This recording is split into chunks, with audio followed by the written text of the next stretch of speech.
Good afternoon, everyone, and thank you for joining us here on Flight Day 23 of the Artemis I mission. We're here today to talk about Splashdown coming up on December 11th. And to join us, I have Mike Seraphin, Artemis I Mission Manager, Judd Freeling, Artemis I Ascent and Entry Flight Director, Jim Geffrey, Orion Vehicle Integration Manager, and Melissa Jones on the phone, the Landing and Recovery Director. We're going to allow our participants here to provide some opening remarks, and then we'll get into the question and answer session. A reminder, if you're on the phone, to please press *1 to raise your hand and ask a question, and *2 if your question has been asked and you need to withdraw it. But first, we will start with those opening remarks, and I'll toss it over to you, Mike. All right. Thank you, Leah. Well, good afternoon, and thank you for continuing to follow our program in the Artemis I mission. We are on Flight Day 23 of our 26-day uncrewed flight test. The mission continues to proceed well and along the planned mission profile, and we are setting up for Earth reentry and splashdown and recovery of the Orion capsule following a skip reentry on December the 11th. At present, we are on track to have a fully successful mission with some bonus objectives that we've achieved along the way. And on entry day, we will realize our priority 1 objective, which is to demonstrate the vehicle at lunar reentry conditions, as well as our priority 3 objective, which is to retrieve the spacecraft. Since I was here to speak with you last, the mission management team has met daily, and we will meet again on Friday and Saturday. On Monday, December the 5th, I was here last, and we met again on Tuesday, December the 6th for an hour and a half. We did get an outbrief of the anomaly resolution team associated with the power conditioning and distribution unit, funnies that we've been seeing associated with the latching current limiters. We did approve some additional testing of the spacecraft to gather additional data on the anomalous behavior that we've seen, and that testing has been completed, and we actually may have a additional test in the coming days. We also saw some degraded behavior on Tuesday associated with one of the phased array antennas, which is used for communications and tracking of the spacecraft back to Earth through the Deep Space Network on the crew module adapter, specifically phased array antenna number 1. The antenna is performing, but it has low performance and is causing some periodic comm dropouts when we're on that antenna. On Wednesday, December the 7th, we met for an hour and 15 minutes roughly. We talked again through the power conditioning and distribution unit test results that were approved on the prior day, as well as the anomaly resolution team outbrief, and continued to understand what our engineering teams were finding, as well as our operations teams were finding through the additional troubleshooting on the spacecraft's power system. In parallel with that, our recovery teams deployed from Naval Base San Diego on Wednesday, December the 7th, and they're currently at sea, and you'll hear that from our recovery director, Melissa Jones, here shortly. Today, we met for at about an hour, and it was our pick'em day. We decided our landing site, and our entry flight director, Judd Freeling, and our recovery director, Melissa Jones, came in with a recommendation and of consideration associated with the landing site selection as a cold front that is moving into the Southern California area and off the coast in the Pacific. So that was factored into the landing site selection. Primary factors associated with landing site selection: we have spacecraft design limits, we have recovery operations safety, and then we have test objectives associated with imagery, associated with some of the jettisoned items and parachute deploy sequence. So those were factored into the decision that you'll hear more about when Judd speaks. As we start wrapping up the mission, I want to thank the team and specifically the mission management team. When you look at the program that we have, which is a Space Launch System rocket managed out of the Marshall Space Flight Center, our Exploration Ground Systems team managed out of the Kennedy Space Center for both the launch operations, the vehicle processing prior to flight, and then the recovery operations. And then you look at the activities out of the Johnson Space Center with the Orion spacecraft team and our flight operations team. There's no one center, and there's no one program, and no one person. It is a team effort. And we have a diverse team of skills. We have system designers, we have flight programs, we have engineering technical authorities, we have safety experts, and as well as our industry and international partners involved. And if we could pull up a couple of photos, these are just a few shots through the course of our mission management team meetings. This one occurred during the return powered flyby, and we were, you can see in the screen in the background, we were about to witness the Earthrise together as a team. We had it live streamed in, and we paused for about a minute there. The room was just absolutely silent as we absorbed the Earthrise moment. And it was my Earthrise too, as part of the Artemis generation.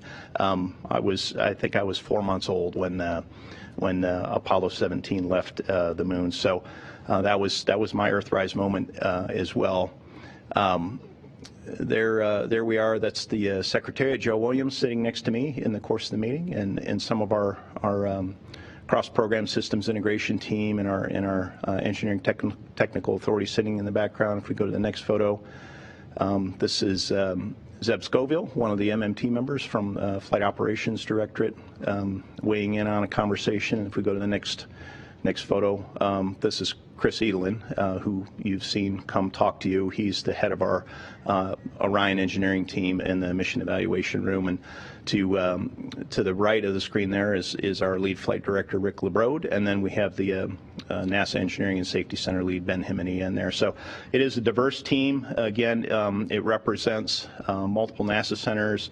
We have our international partners. We have our industry partners all on that team, and it was an honor and a privilege to lead that team through a number of pre-planned decision gates, as well as some of the issues that we had to work through.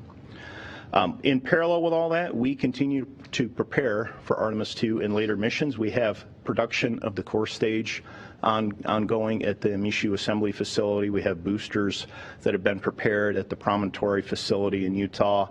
We have our upcoming Orion spacecraft in preparation at the Operations and Checkout Facility at the Kennedy Space Center, as well as later service modules past Artemis II in production in Europe with our European Space Agency partners. But we're also getting the mobile launcher ready. If we could roll the video from the rollback activities that are occurring presently. The mobile launcher that Artemis I was launched from is headed back from the launch pad to the vehicle assembly building. If we could roll that video, please. Here is the mobile launcher moving down the crawlerway. When you can see the clean pad concept in the background, and our engineers walking along just to check the health of the crawler itself. And there is a lovely vacant mobile launcher. The 322-foot tall Artemis vehicle is missing, and we're going to take it back to the vehicle assembly building, and it should arrive there late today. We'll park it outside and then bring it inside the vehicle assembly building to complete some of the inspection activities. But the mobile launcher is on track to be ready for Artemis II. So all that said, we are wrapping this mission up. We are not letting our guard down. We have some hard stuff ahead of us. We have dynamic flight phases, and we are encouraged by the progress that we've made and the path that we're on. So with that, I'll pass it back to you, Leah. Thank you, Mike. And I'll turn it over to Judd Freeling, ASA and Entry Flight Director for Artemis I. Thanks, Leah. Let's see, as Mike said, we're on the hope stretch, but we're not quite there, so we still have some critical events that we're looking to perform. Tomorrow we'll be checking out the crew module reaction control system, so we'll pressurize that system by firing some pyrotechnic valves to make sure everything is healthy in that system for use when we come in for entry. And then Saturday we have our fifth return trajectory correction burn, followed by then, of course, Sunday we've got our sixth return trajectory burn, followed by the entry and entry interface at 11:20 a.m. Central Time. Let's see. Let's put up the graphic there. So this is the track that Orion will be following. At the very bottom of the chart there, you'll see the entry interface. That's again at 400,000 feet. Go all the way through skip apogee, which you can see is kind of in the middle of that chart, to our landing site. Now, as Mike mentioned, our landing site would normally be in the San Diego area. We also have a northern weather alternate site that we could have chosen that's just north of our nominal site, but both of those are forecast to be no-go for weather constraints due to a cold front that will be moving in right around the time that we have Splashdown. So as a consequence, we've decided to move uprange of this track by 300 nautical miles. So if that line scooted downward to the south by 300 nautical miles, we'd be landing right off the Guadalupe Island off the coast of Baja. So that's 300 nautical miles uprange. If you go to the next 3D version, you can kind of see what that looks like from the side view. With the skip entry, it'll show you the long track, the long arc that we'll take along the the Earth's surface. You can barely make out that we're doing that skip apogee, or during the skip and then the apogee. It all looks really tiny compared to the size of the Earth. But that will end up a little short of what that landing site says, again, at that alternate weather site that will be due south. Our nominal entry range for this would have been 3,500 nautical miles. Of course, you take 300 miles off that, it will be about 3,200 nautical miles, well within our capability and well within our test objectives. Let's see, next slide is a little close-up on what that skip entry sequence looks like. About 20 minutes before we hit entry interface, we will separate the crew module from the service module. All of that, the power and propulsion system from the service module will no longer need, and that will burn up in the Pacific. We'll perform a raise maneuver in front of the crew module, and that shallows out our trajectory with respect to the service module, so it gives us a little bit more lift in our trajectory.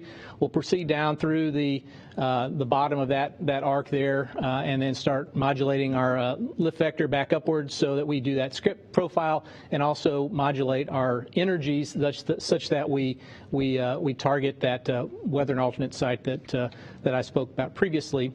We'll come in later on in the trajectory. We'll deploy the forward bay cover, which will expose the drogues and the chutes. We'll deploy the drogues and chutes, and of course then splash down. The next slide shows a little bit more detail of those chute deploy sequences. So you can see the forward bay cover there. Around 35,000 feet or so starts to deploy. At least the chutes come out to deploy that, and then we'll start on our drogues around that 24,000 feet, all the way to about 6,000 or so, 6,800 feet or so when we deploy our jettison the drogues, and then we'll deploy the mains about 5,300 feet or so. All the way down to 1,500 feet, and at that point we will actually start controlling the roll of the capsule so that we hit the water at the same angle, at the proper angle into the wind, right? So we have the least amount of load on the structure. All right, let's see. I think that's the last slide I have to go there. As I mentioned, when we splash down, we will actually be in the water for about 2 hours. We have some flight test objectives to complete, and that 2-hour mark, it's essentially a soak back flight test objective. We're testing all of the heat that has come and been generated on the capsule. We want to make sure that we characterize how that's going to affect the interior of the capsule, and I think Jim will probably talk a little bit more about that in his presentation. But essentially that 2 hours is for that objective, and once we finish with that objective, we'll hand over the capsule to Melissa Jones, and then she'll start her recovery process. So with that, Leah, back over to you. Thank you, Judd, and I will turn it over to Jim Geffrey. Thank you, Leah. The Artemis I mission continues to go very well. We've collected an immense amount of data characterizing system performance from the power system, the propulsion, GNC, and so far the flight control team has downlinked over 140 gigabytes of engineering and imagery data that the team is already analyzing to help not only understand the performance on Artemis I, but play forward for all subsequent missions. Our propulsion system has performed very well. We're on target to hit our very narrow entry corridor on Sunday, and so we're on target to achieve our landing site. But as Mike said earlier, our top Artemis I mission priority is still ahead of us, which is to demonstrate the guidance system of Orion, as well as the heat shield performance as we return from 25,000 miles per hour returning from the moon. We collected some really great data as we flew by the moon a couple days ago. And if we could bring up the first imagery, I wanted to show this one. This image was taken by Orion's onboard optical navigation system. This camera is used as a secondary means to identify where Orion is in the solar system by taking images of the moon and Earth. And we were able to capture a really great image here, both the Apollo 14 and 15 landing sites. You could see the Fra Maura site of Apollo 14, as well as Hadley for Apollo 15, with the Copernicus crater in the lower middle portion of the view. Apollo 12 is just off the frame. This, for me, is a great reminder that here we are on the 50th anniversary of Apollo 17. We're continuing the exploration adventure started by Apollo, and Artemis I is continuing that. The next chart I want to show is the skip entry sequence. As Judd described earlier, this is a novel technique for a human exploration spacecraft that allows the vehicle to fly all the way back off the west coast of North America. So a few interesting things about this trajectory is, first of all, it's about 20 minutes from entry interface to splashdown. The astronauts on board for Artemis II would experience around 4 Gs at the peak acceleration point. That's similar to what astronauts experience returning low Earth orbit, so well within the human capability for a deconditioned crew member. Once we splash down, we're also going to collect the additional data that Judd mentioned. We'll see how the heat soaks back into the crew module and how that affects the temperature inside, and make sure that it stays within crew limits. So we're very excited here on Sunday, but we still have the top Artemis I mission priority ahead of us, as well as demonstrating the recovery of the capsule. Back to you. Thanks, Jim. And joining us on the phone is Melissa Jones, Landing and Recovery Director. Good afternoon. I'm excited to be joining you guys from the USS Portland. As you heard, we've decided on our landing site for Artemis I mission, and the ship is making its way to that location now. On board the ship, we are working with our Navy counterparts to prepare to recover the Orion once it splashes down on December 11th. And our plan for that is to get to the landing site 24 hours ahead of splashdown, where we will start launching weather balloons to gather data for reentry. We man the control center about 5 hours before splashdown. And prior to splashdown, the Navy will deploy small boats and launch helicopters as we are monitoring intercommunications from the MCC to ensure that those local assets are safe as hardware falls out of the sky, the jettison hardware that comes off the capsule.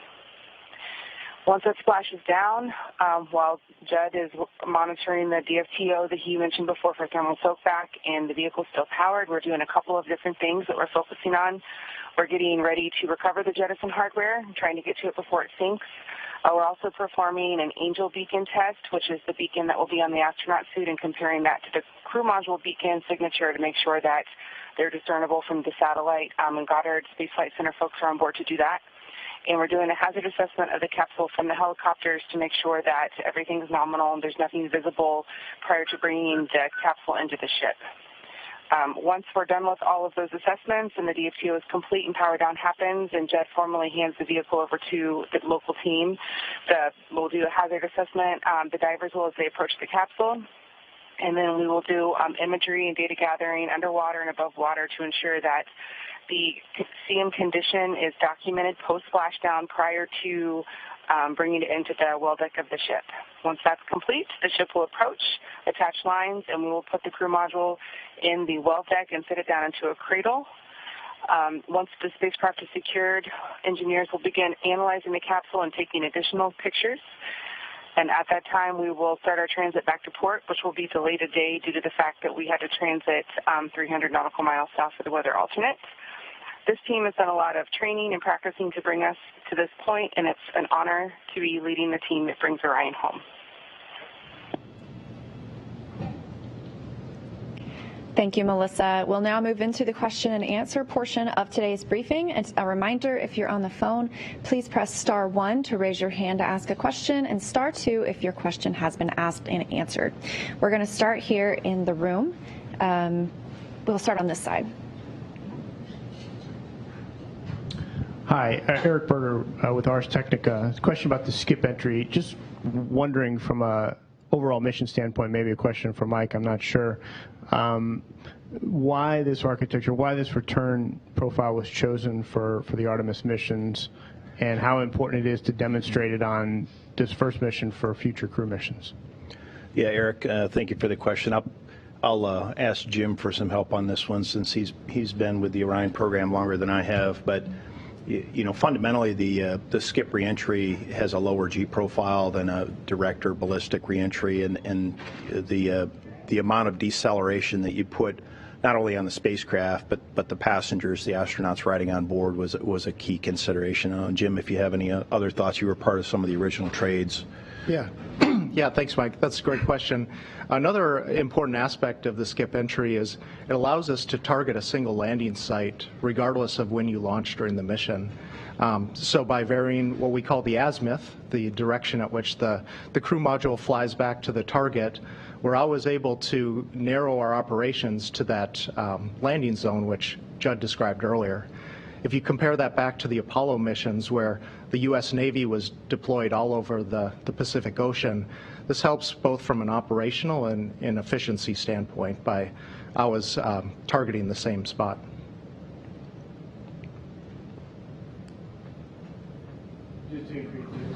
Does it increase risk, the sort of the additional maneuvering, or is that just wondering, like, kind of coming down, going up, going down? Dumb question, but it seems like it makes it a little bit more complex. Yeah, I mean, fundamentally, you got to take all the energy out of the spacecraft that was put into it earlier. This is just one way of doing it. Again, skip reentry as opposed to the direct or ballistic down mode. It's just a different profile in terms of heat rate and heat impulse that comes out of the vehicle. But all of that needs to come out. The heat shield needs to perform regardless of which profile we fly, and this vehicle is prepared to fly any of those. In terms of risk, you know, there are roll maneuvers required to execute this. The vehicle gets aerodynamic capture. It's stable once it gets aerodynamic capture. The roll is simply just changing the lift vector. So in terms of risk, I would say it's a marginal to no increase in risk. I would say marginally no. I mean, we did the same kind of thing on shuttle where we do roll reversals to target specific points, right? So the avionics, modern avionics for guidance are really accurate from that perspective.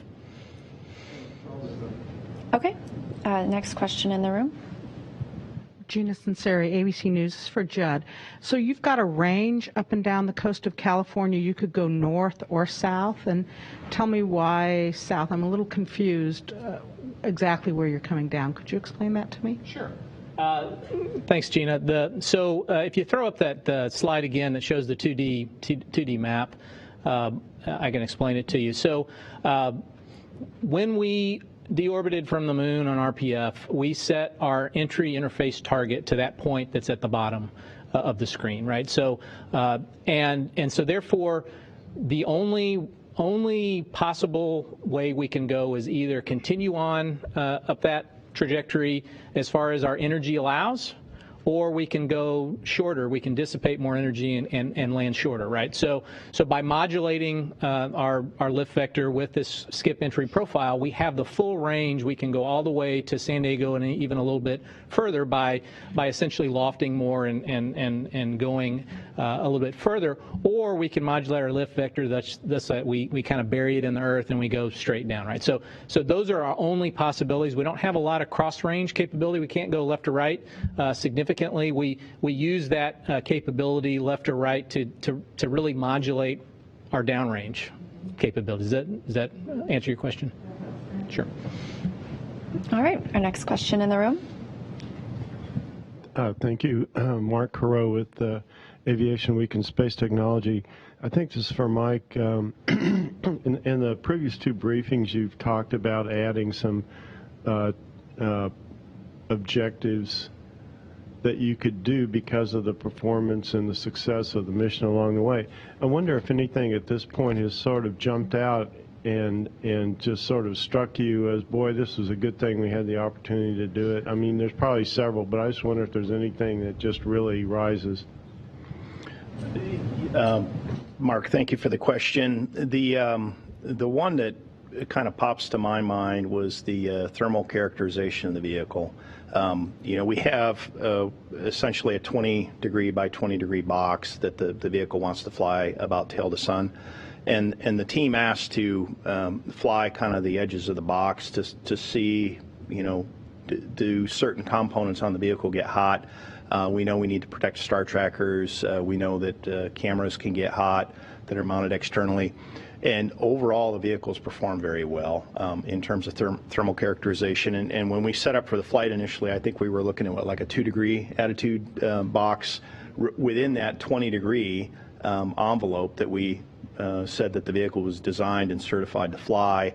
And now that we've explored that, it shows that we've got a lot more flexibility operationally. And that becomes more important when you start looking at downstream missions for things like rendezvous and proximity operations, where you may have to, if you're the chaser vehicle and you're approaching a target vehicle and you have to be in that out of that attitude for an extended period of time, it affords some flexibility operationally.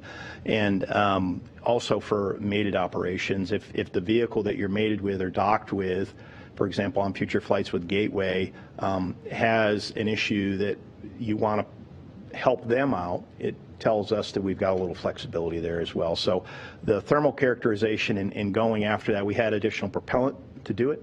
We are well above the margins required to complete the normal mission. We've got over a ton of extra propellant on the vehicle right now to do that.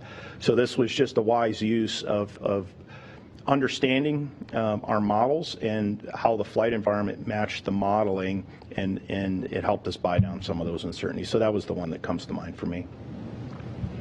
Okay, we'll now move to questions on the phone bridge. A reminder, if you're on the phone, please state your name and affiliation and to whom your question is directed. First, we'll start with Robert Perlman and Collect Space. Hi. This question is probably for all four panel members because it's somewhat subjective. But to try to put this, what we're going into here with the reentry, into some historical context, it was mentioned we're on the Apollo 17 anniversary. Happens to be that when we land on Sunday back on Earth, it'll be the 50th anniversary of the landing on the moon for Apollo 17. How would you categorize which is the bigger challenge, bringing back a new spacecraft to Earth for the first time, or landing on the moon for the sixth time, but in a new place that you hadn't been before? Yeah, I'll start with that one, and we'll work our way down. Robert, this is my 65th mission supporting human spaceflight, and flight testing is my jam. I love flight testing, and I would say that the first time you do anything is harder than a repeat, but that is not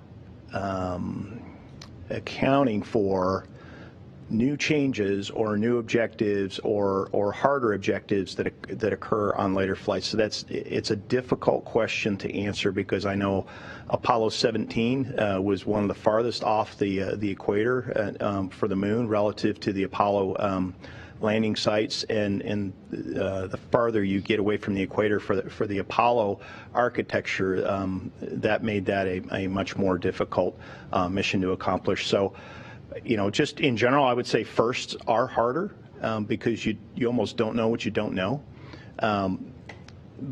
But as you get more and more complex missions, like Apollo 17 was, that becomes a very challenging question to answer. I don't know, Judd, what your thoughts are. So the way I'd answer that question is as an operator, we've practiced these same kind of operations over and over again in simulations, right? So by the time we get to actually performing the actual operation, we've done it so many times, we practice it in failure scenarios, it in many respects feels like we've done this many times before. So what I would say from my perspective, the way we mitigate any first-time actions is we practice over and over again, such that we make sure that we know in certain failure scenarios what we're going to do. We have that outlined in our mission rules and procedures, and so we expect the unexpected in many respects. Yeah, I think this is a good reminder that Artemis I is a test flight. No matter how good or how many design analyses you do, tests you do on Earth-based facilities, there's no perfect replication for flying in space. We've already demonstrated there are some differences between the ground and flight. And we've used the onboard instrumentation to collect data, or downlink that to Earth, and we're learning from the mission. So again, it is a test flight, and doing it for the first time, you learn things that you just didn't anticipate. All right. Melissa, do you want to take a crack at that one as well?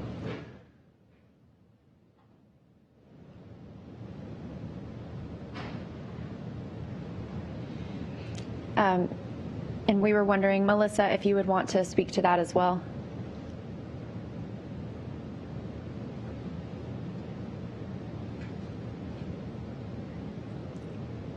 Okay, we'll move on to the next question with Chris Davenport and the Washington Post. Hi, thanks so much. Can you hear me?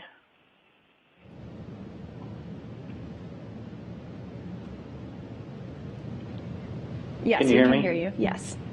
Okay, great. I guess this is for Mike or Judd. There's been a lot of talk about testing of the heat shield coming from the lunar reentry trajectory, but less, I feel, about the parachutes, and I'm just wondering how you're feeling about them, if you have any concerns, or if you think you retired the risk associated with the chutes during the EFT-1 mission. Thanks. Chris, thank you for the question. I will say that parachutes, in terms of overall mission risk, it is on the top risk drivers in what we call the Pareto chart that shows like our top 25 risk drivers. So there is definitely some risks there associated with the parachute deployment and subsonic descent and deceleration of the vehicle.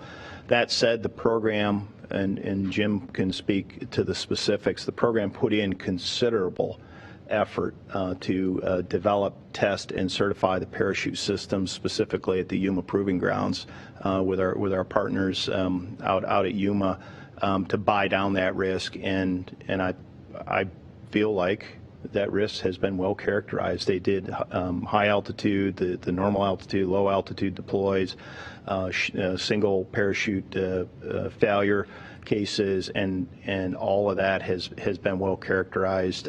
We understand that there is some residual risk there, but that said, I think we understand it. I don't know, Jim, if you have anything to add to that one. I think that's a great answer and a great question. As you described, the Orion program did a very robust series of tests out at Yuma.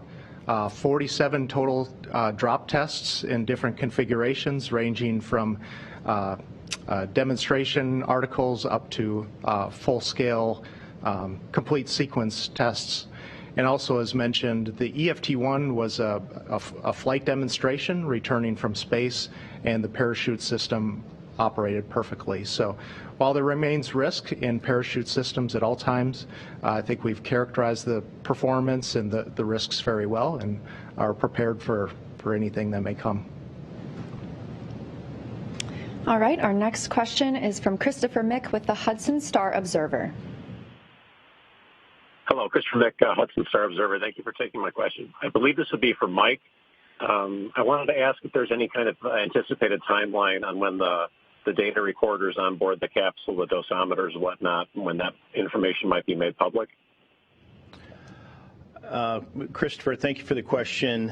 In terms of the dosimeter data being made public, I do not have a date on that. I know for a fact that we need to get the spacecraft back to the Kennedy Space Center, which will happen in late December, and then we'll start removing the dosimeters and the payloads and a whole host of things, including the mannequins, the seed accelerometers, and a number of biometric and other microphone data and other things that are in the cabin.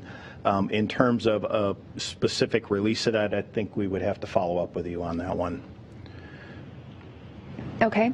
Our next question is from Mike Wall with space.com. Thank you all for doing this. Just a quick question. I mean, it looks like during the reentry, Orion's going to be pretty far off the west coast of both South America and North America. But is there any chance any folks along those coasts might be able to see it in the sky as it's coming back in? And just a quick question too about what's going to happen after splashdown. Could you just give us a quick rundown of kind of when it's going to get back to shore? I mean, what the plans are, just sort of after recovery in sort of broad strokes. Sure. Thanks, Mike. I'll take that one. As far as is anybody going to be able to see that off Baja? There's always a chance, but we're pretty far off the coast there, so I doubt it unless you're out in a boat, 100 miles offshore or so. But as far as what's going to happen after we enter, so as I mentioned, once we splash down, we'll stay in a powered configuration for 2 hours for that soakback test, and also, as Melissa mentioned, the Angel beacon tests as well. Once we power down the vehicle, we'll hand that over to Melissa and her team. And if she's not online anymore, I probably can talk a little bit about what she does. So she will then, it'll take them about 4 to 6 hours or so to get the capsule back in the well deck. And then once those operations are complete, they'll head back towards San Diego, and that'll, again, take them about a day or so to get back into port. And then they have a timeline to get that back to Kennedy, and I think that's around, a couple of weeks or so. Yeah, and Mike, the only thing to add is, it will be daylight during the reentry, so seeing a reentry vehicle during the daylight is definitely more difficult than at night. You're more likely to hear the sonic boom as the vehicle approaches than anything. Okay, and just a note for anyone preparing to ask a question, we do not have contact with Melissa Jones right now. She is virtual and on the ship preparing for splashdown, so we're working to regain that signal, but in the meantime, you'll have these guys. So next question we have is from Leo Enright with Irish TV. Thanks very much, Julia. I was wondering, how are you assessing the risk of a collision with another object on the way in at lunar return speeds? It was really striking that you had 36 COLA cutouts during a 2-hour launch window. So I'm just wondering, how big a worry is it coming back in that, something could happen? And of course, that problem, there was a launch just 10 minutes ago out of Cape Canaveral of another constellation. So this problem is going to increase for human missions. I'm just wondering how you assess it. Yeah, thanks for the question. So we do assess that, right? So we have the current state of the vehicle and what its path is going to be along the Earth surface. We also work in concert with U.S. Stratcom to assess. They have a catalog of all of the objects that are in low Earth orbit, and so we have them doing a screening against our trajectory versus all of the other ones. The good news is there's only two objects that we are tracking right now as we're coming into entry interface as being anything that's anywhere near the box, and those probability of collisions are essentially zero. We are moving essentially perpendicular to all the rest of those objects, and we're traveling extremely fast. As far as why we had so many on launch day, well, we're starting from zero speed, and we're starting to go through all of that, those objects in space. And so, depending on when we launch, we make sure that we have a low probability of hitting all of those.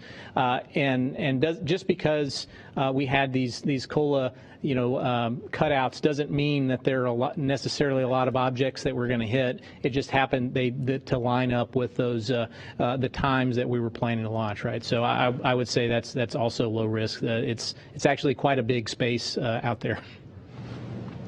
Next question is from Jeff Faust with Space News. Good afternoon. Question for Mike, just sort of an update from some of the earlier briefings. Where are you in terms of percentage complete on objectives and percentage still in progress? Thanks. Yeah, Jeff, thank you for the question. From the baseline objectives, again, we completed the first half of Priority 1. We'll realize the second half of Priority 1 on Splashdown Day. Priorities 2 and 4, which are demonstrate the vehicle in the flight environment, and then what we call the bonus objectives associated with science, technology, and just outreach. There's 124 objectives in combination there. We are over 30% complete in those objectives. We're about 37.5% complete, or 37.5% in progress. And that is because we continue to take data, and we're going to continue to take data until we get up to the return trajectory correction maneuver number 5, just shy of 2 days from now. So, we are on the 8th and 9th out of 10 data takes on those for things like optical navigation data takes and star tracker thermal data takes, and a whole host of other objectives. And then some of those we will not realize, the remainder we will not realize until entry, descent, landing, and splashdown. And then there's 1 or 2 that it's really kind of a post-flight thing, like corrosion monitoring on the vehicle. Just the fact that we've splashed down kind of initiates it, but the actual closure of that objective doesn't occur until after the mission, and we remove the witness samples to understand what the saltwater environment did to the vehicle at splashdown. So we continue to make good progress. That's where we're at. It may not sound like we've moved the meter that much since what we had previously talked, but again, we continue to do more and more data takes. We've also added 14 what I'll call new objectives in the course of the mission, and the bulk of those are complete. We're complete through 10 of those, and 4 of those are either through multiple data takes, or we've got a couple of them that we have yet to start. So we're kind of above the 124 that we talked prior to the mission. We've added 14 since then, and then Priority 3, we'll realize that one when we splash down and recover the vehicle. All right, our next question is from David Curley with the Discovery Channel. Thanks, everybody. In the last briefing, and I'm not sure who was talking about it, was about after recovery of protecting the heat shield. So once it's in the well deck, can you just give me a short explainer of how you're going to isolate the vehicle so that you don't damage the heat shield at that point, so you can get a great data from it? Thank you. Yeah, David, if Melissa's on, she can answer that one. Otherwise, I'll take a crack at it. You can go. Okay. So when the vehicle splashes down, it's buoyant. It sits there in the ocean water. In order to protect it, one of the first things we do is to flood the well deck past the point where, if there's any wave action, that the heat shield is not going to contact the base of the well deck. Then once the spacecraft is past what they call the stern gate, which is basically the back end of the ship, they close the stern gate, and it basically isolates the ocean and the wave action from the ocean from the well deck itself. So now you literally only have the ship by itself with the water inside of it, with the stern gate closed. And then they position it over what they call a recovery cradle. And the recovery cradle has some rubberized material that is basically conformed to the shape of the base heat shield. And then they basically position the spacecraft over that recovery cradle and then drain the well deck while they're holding it over that position and literally lower it down onto a perfectly conformed cradle base, and then that is how we protect the heat shield. Our next question is from Marcia Smith with Space Policy Online. Thanks so much. Mike, could you review again what weather criteria were violated at the original landing sites?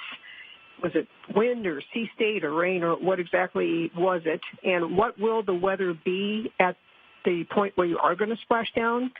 And can you tell us what the coordinates are of the splashdown site, or is 100 miles west of Guadalupe Island the closest you can tell us? Yeah, Marcia, thank you for the question. The coordinates, we are not at liberty to share that based on guidance we've been given by our U.S. Navy counterparts. That's what I'll say on that one. Judd described the area that we're talking about. In terms of the weather criteria that was violated, we have this cold front moving into the very southern California area, and right where the normal landing site is, it is going to set up and or come through in the same time frame that we're looking to splash down. And closer in the shore, which is some of the what we call the northern weather alternate sites, we are expecting light precipitation. So rain is part of the criteria. We don't want to fly the spacecraft through rain or have descent and splash down through rain. In addition to that, with the cold front moving through, we are going to have an increase in winds, and then the winds are going to whip up the waves. So the wave height that we're allowed to recover is up to 6 feet, but there's also a wave period that is of consideration. The waves are going to get choppier as the wind picks up as the front moves through, and the recovery operation takes several hours. So while the spacecraft could splash down in that area, because the winds are forecast kind of right at the max of what the design limits are, which is at 20 knots. The forecast was around 17 to 20 knots in the planned landing zone, a little bit south of where the rain is forecast. The spacecraft design would probably be okay. The recovery operation may get challenging because of the wave action being kicked up by the winds, and again, it's a multiple hour operation. So there was an uncertainty zone in there for the weather forecast, and we moved south of the uncertainty zone, and that's why we got to where we got. So it was a combination of rain, winds, and wave height. All right, our next question is from Nadia Drake with Scientific American. Thank you so much. I think this question is for Mike. You've told us about the issues that you've encountered so far on this flight, including an early problem with the star tracker, the funnies, quote-unquote, with the power conditioning and distribution unit, and the Goldstone Deep Space Network going down this past weekend. And I'm curious, what, if anything, would you say is the most significant or the most concerning issue that you've encountered so far? Does anything rise to the top? Thank you. Thank you for the question, Nadia. The most significant thing I would say is the vehicle is performing as designed, and in spite of some of the challenges that we've seen with some of these latching current limiters on the power conditioning and distribution system, and in spite of some of the glitches that we've seen with radiation hits on some of the equipment, the system design and robustness is handling it just fine. And that is partly because the system's autocorrect, but also because we have our operations team that is here in Mission Control that is identifying these and in short order getting the vehicle back to a normal configuration. Of those that we encountered, the one that we don't fully understand are the uncommanded open indications on the latching current limiters, which is part of our power system. That is an anomalous feature, and I think we're up to 17 occurrences of this occurring throughout the course of the mission, plus the 4 feeder current limiters that opened a couple of days ago, all in close proximity that drops some downstream power loads. That is the one thing that the team is really working hard to understand. We have yet to achieve a root cause on that, and the team is going through a series of actions to try to isolate. Is it on the battery-fed part of the power system? Is it on the solar array-fed power side of the power system? Is it on side A of the system? Is it on side B of the system? So they're methodically working through it, and in spite of all that effort, we have yet to clearly identify a root cause. So I hope that answers your question. Our next question is from Joey Roulette with Reuters. Hey, thank you. Sorry if I missed this before, but could you, I guess for Mike, could you explain what some of the most important objectives, bonus objectives, are that you guys added during this mission? And also for Mike or anyone else who wants to answer it, just kind of explain, what the importance and or difficulty associated with, meeting this re-entry objective is. I mean, it's obviously different from a spacecraft entering through the atmosphere from LEO, and I guess kind of explain those differences and how different it is coming from the moon instead. Thanks. Yeah, Joey, thank you for the questions. In terms of the most important bonus objectives, they're all important in their own way. Some of them have helped us understand where there's margin in terms of either the coolant system or the thermal system. Some of them have helped us understand kind of alternate means of attitude control and potentially some propellant savings measures that could be implemented on future flights, and then also to help us understand kind of some what ifs if we were to see those on future flights, like a gaseous nitrogen leak on the Orion main engine. What that would mean to loss of mission success. Should we see a valve that doesn't indicate properly, how we might find an alternative means of doing that. So those things are a high bar to demonstrate on the ground, because you need a lot of systems. You need the controllers, the effectors, you need the propellant, you need the nitrogen, you need the proper thermal conditions to set all these things up. It is easier to demonstrate those things on the flight vehicle in order to characterize and buy down and understand your margins, but also what your likelihood on future missions of having a loss of mission or a loss of vehicle are. And the team has done a fantastic job of identifying where there is extra time, extra propellant to buy down these risks moving forward. So I wouldn't say one is any more important than the other. Now, obviously, if what we demonstrated on this flight helps save the next mission, that becomes very important. We may never see some of these things on future missions. We may never need that extra propellant. We may never need the indication on the Orion main engine, because the indicators may work just fine, but we're testing the system and we're understanding and characterizing it. In terms of your second question on the importance of meeting the reentry objective, it is our priority one objective, and it is our priority one objective for a reason. There is no arc jet or aerothermal facility here on Earth capable of replicating hypersonic reentry with a heat shield of this size, and it is a brand new heat shield design, and this block Avco design, and it is a safety critical piece of equipment. It is designed to protect the spacecraft and the passengers, the astronauts on board, so the heat shield needs to work. And we can buy down some of that risk on the ground, but in terms of coming back at Mach 32, and in terms of taking out the amount of heat and approaching temperatures of 5,000 degrees Fahrenheit for as long as we need in order to bring a 20,000-pound spacecraft with astronauts on board is not something we can do on the ground. So that's why it's our priority one objective. All right. And those are all of the questions that I'm seeing for today. So thank you to everyone who joined and asked questions. I think we all know what's coming up next, and that is Splashdown on Sunday, December 11th. Our live coverage will begin at 11 a.m. Eastern Time, 10 a.m. Central, and we expect Splashdown around 12:40 p.m. Eastern. Following Splashdown, we will have a briefing at about no earlier than 3:30 p.m. Eastern. But we just want to thank you again for joining us for Orion's incredible journey around the moon and its journey back to home so far.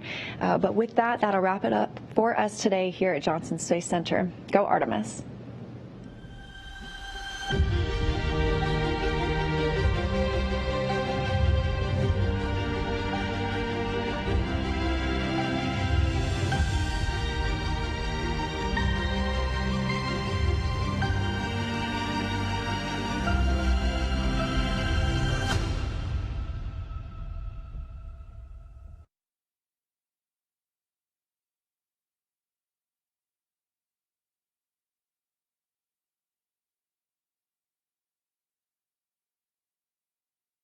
Well, in my left hand I have a